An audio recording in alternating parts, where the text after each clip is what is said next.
Becoming a homeowner is not as easy as just saying you're going to buy a house and following through. You need to know what steps to take to complete the process and actually become a homeowner. So, future homeowners, thank you for tuning into my channel once again. Today, I want to walk you through those steps, get you on the right step forward as we encroach on 2024.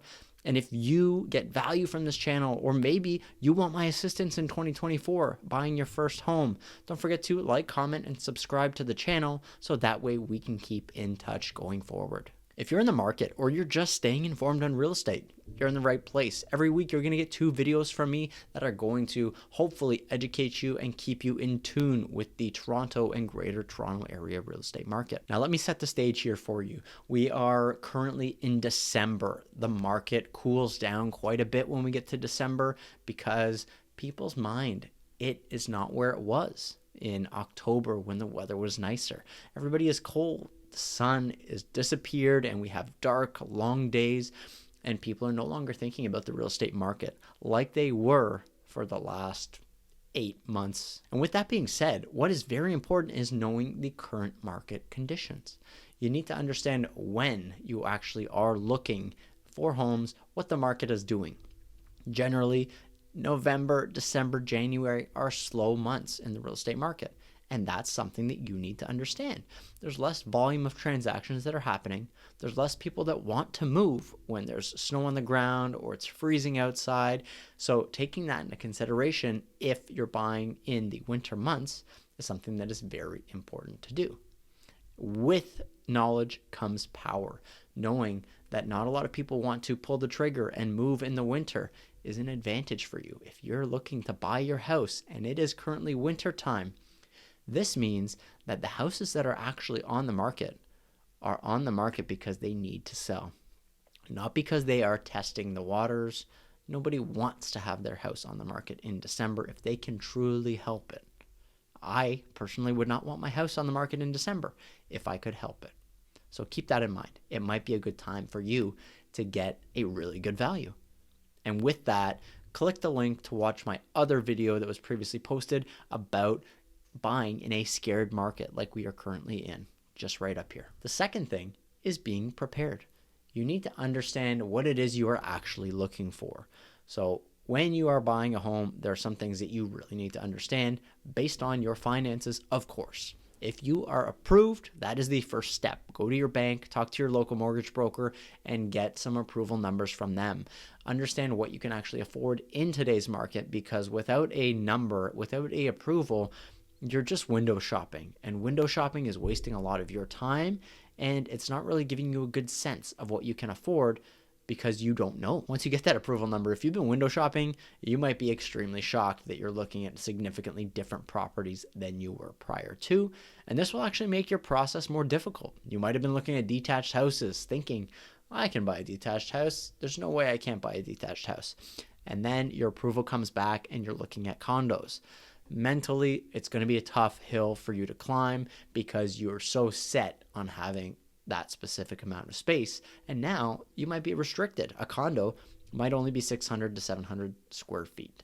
So do not start that process of looking until you have your finances in order. Once you do, we can hit this step of know what you want.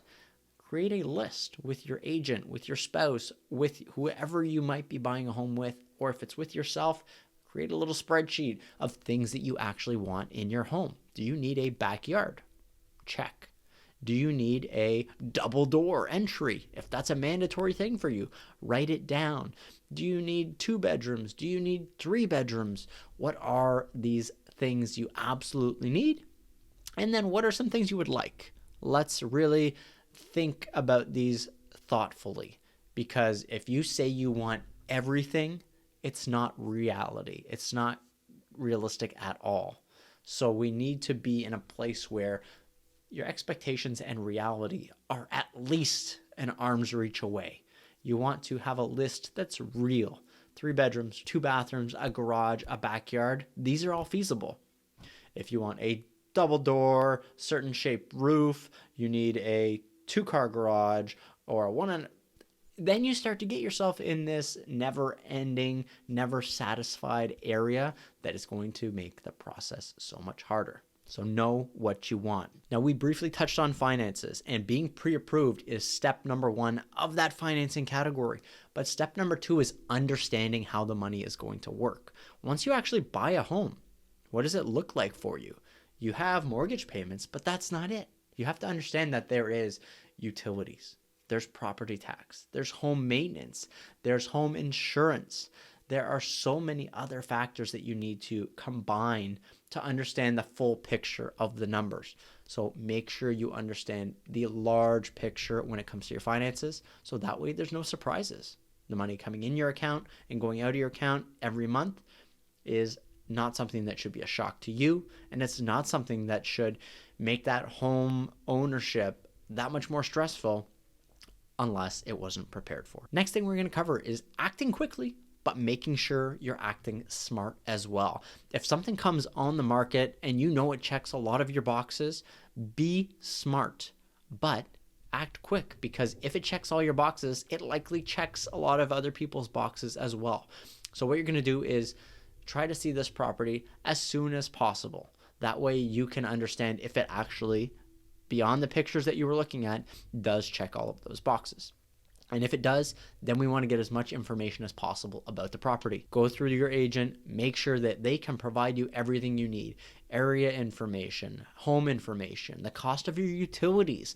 Plug all of this information into your brain. Get your monthlies, understand what it will cost to buy this house, to own this house, and what your payments might be. And then act smart. Do not just give the seller what they're asking for. Have a little bit of a backbone. Negotiate just a little bit. You don't want to offend the seller of the home that you desperately love, if that's the case. But at the same time, you don't want to give them everything and the moon unless you absolutely have to. So talk to your agent, look over these sales in the area, find a number that makes sense for you to go in and offer, knowing that they're likely not going to accept your first offer, as you would not if you were on the other side. So offer something that is not offensive, but it's not too far off the mark, knowing that you might have to scooch your number up just a little bit to find that meeting point with that seller. Because losing the house that you really want, or the house you've been waiting for, can hurt, it can sting, and it can really affect the process and how it goes for you from that point after. Also understanding there are some times where you do lose a house and you do need to move on, but do the best you can to avoid that situation at all costs. And the last step we're going to cover, work with an agent like myself or somebody else that you may know that is knowledgeable, and knowledgeable specifically in either the area you're looking for, the type of home you're looking for. Not only get you through the transaction, get you through it with all the help, all the guidance, and all the comfort that you actually need.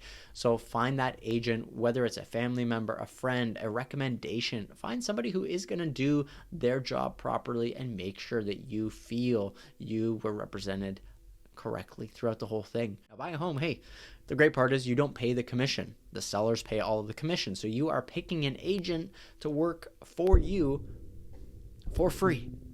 How amazing is that? And find somebody who is able to do their best work and make sure that you are satisfied at the end of the day. Now, if you're a first-time home buyer or you are a future first-time home buyer, this video had to have been helpful for you. If you've made it all the way through, give it a thumbs up. Share the video with somebody else you think is looking to get into the real estate market. That way they can get that same knowledge that we just passed on to you here today. And there you have it. Those are some strategic tips and things that I think are important if you are going to begin your home process and how you should tackle that process.